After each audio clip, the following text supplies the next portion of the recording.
Hi, I'm Alex, and this is Pucksandpaperbacks, where I love to shout about queer and trans books. Today, I am sharing my August wrap-up. If you're new to my channel or my wrap-ups, I do not star rate books. Therefore, any video from the last few years here on my channel, you will not see me star rating anything. I just review the books. I feel that my reviews are in depth enough that you know if I like it, dislike it, and if I recommend it. With that disclaimer out of the way, let's get to the video. Starting with my stats, I read 5 books and I had 1 DNF and I paused 1 book. I'll talk about that more in the book review portion of this video. This totaled to 884 pages read and 20.68 hours of audio listened. This may come as a shock to you, but I didn't read any queer books in August. Yes, I only read 5 books, and my content for August didn't allow me to fit in queer books because I had already had my TBR set. But never fear, for the rest of the year, I will be reading queer. For format, I read 3 ebooks, 1 audiobook, and 1 book was a mixture of the audiobook and physical book. I read 3 novels, 1 novella, 1 manga, and 1 comic. For audience and demographic, I read 2 YA books, 3 adult novels, and 1 middle grade. And last, for publication year, I read 2 2022 releases, 1 2024 release, 2 2022 releases, and 1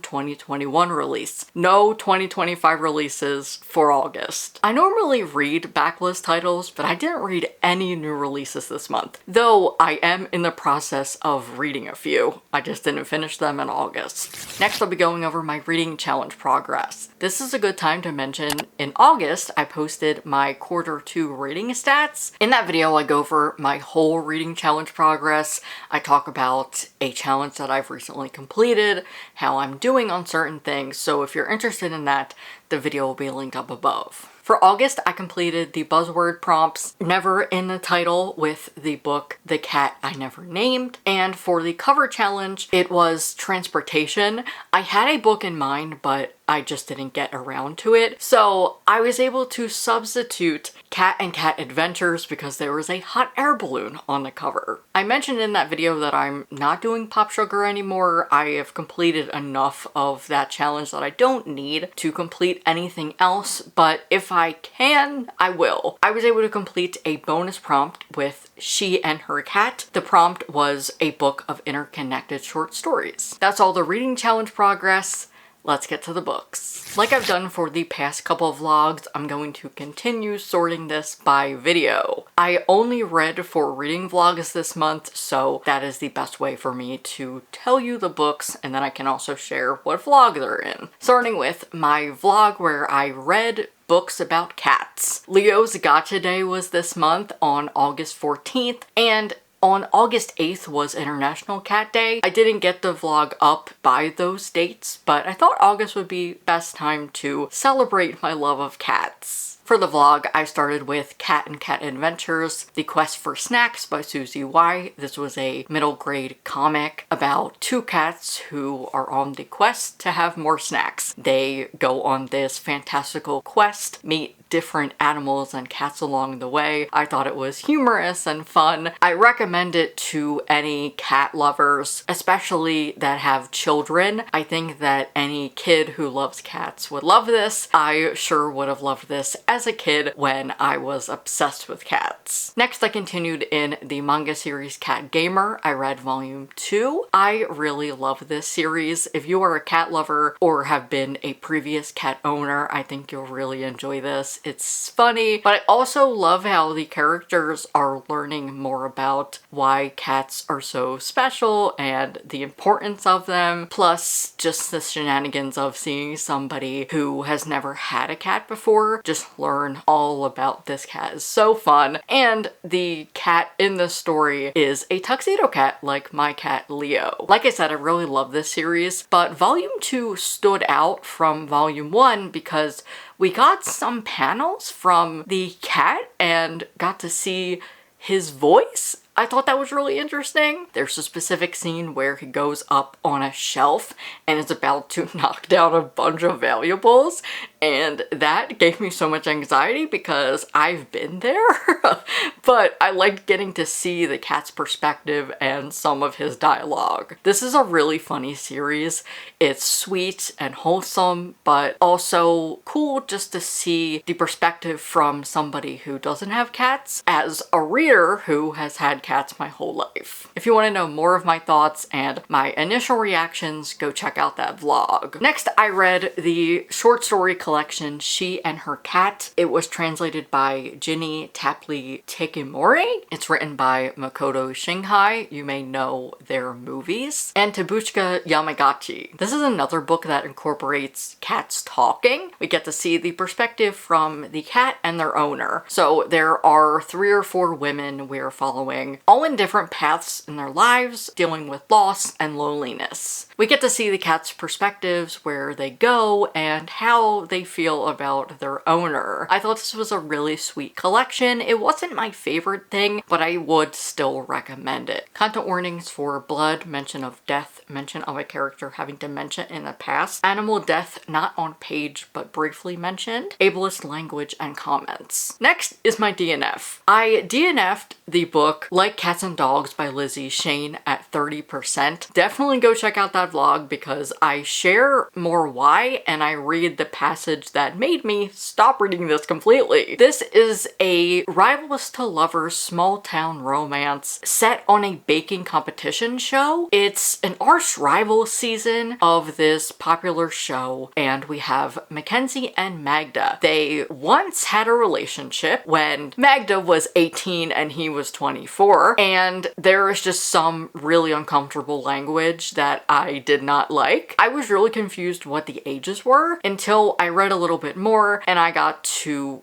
finally figure out that they are 6 years apart. Age gap romances are fine, but the way this author went about it was not something that I liked, nor did I feel comfortable continuing this book. It's such a shame because it sounded good, but I could not get past that. And last for that vlog, I read the YA memoir, The Cat I Never Named, a story of love, war, and survival by Amra, Sabic-El-Rayess, and Laura L. Sullivan. This memoir follows Amra living as a teen in Bosnia during the Bosnian genocide. This is from 1992 to 1995, and she meets a cat who they believe is their brother reincarnated and is helping protect them through this genocide. This was a brutal and heartbreaking story at times. I could not read this in one sitting. I took my time with it as much as I could, but I really enjoyed this. It was my favorite read of the month, and I highly recommend it. I think it's a very important read to know what it was like living as a teen as your friends are dying and some are betraying you. But it does focus on Matsi, the cat, who is protecting this family as much as she can. This cat is invincible. I highly recommend this. I think everybody should read it because it's important to know history and know the history of genocide and ethnic cleansing. Content warnings for death, war, genocide, rape, racism, Islamophobia, injuries, blood, medical content, depression, and illness. Then on Tuesday, I published my TBR Tackle video. I had TikTok decide what I would read. If you haven't heard of this series, it's my new series where I tackle my physical TBR 2 books at a time with a twist or a fun themed challenge. Like I said, I had TikTok pick this time. I scrolled on my For You page and I found 2 people who were recommending books that I already have on my TBR. However, I only read 1 book for that video. I started with Station 11 by Emily St. John Mandel. I got to 30-ish pages when I decided that I would put it down and pause it for now. I think I would have a better reading experience with the audiobooks, so I'm on a 5-week wait list at my library. So once that audiobook hold comes in, I will pick this back up. The book I did read for that video was When No One Is Watching by Alyssa Cole. This is a thriller, but I could also say a social horror by romance author Alyssa Cole, who's explored more horror and thriller. As her debut thriller, I thought this was really solid. I listened to the audiobook while I read physically, and I cannot wait to read more thrillers from her. I thought the pacing was well done. I liked the characters. At times, it had my anxiety very high, but for the most part, I really enjoyed it. However, I don't recommend to read it in one day like I did.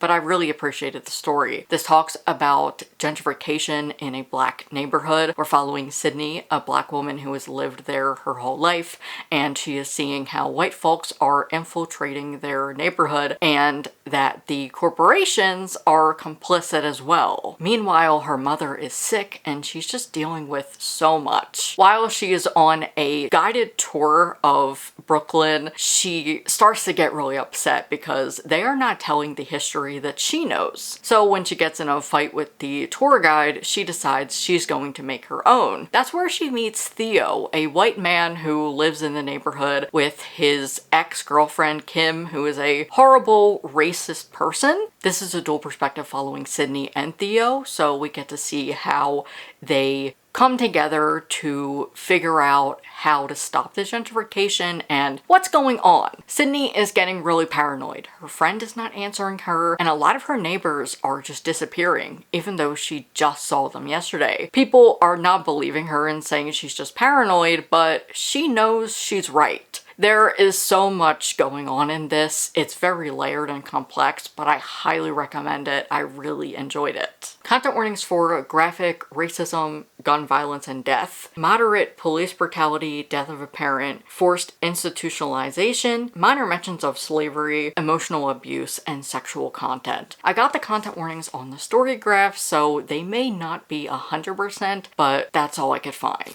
Those are all the books I read in August. If you enjoyed this video, give it a like and leave a comment. Let me know what your favorite book of August was, or maybe your least favorite book. I would love to know. If you don't feel like leaving a lengthy comment, you can just leave a book emoji. Thank you to my top patrons for their support this month. It means so much to me. If you would like to become a paperback pal and join me over on Patreon, it is the best way to support me. The link is down below. If you'd like to watch more, I will link that TBR Tackle video if you missed it, and you can subscribe there.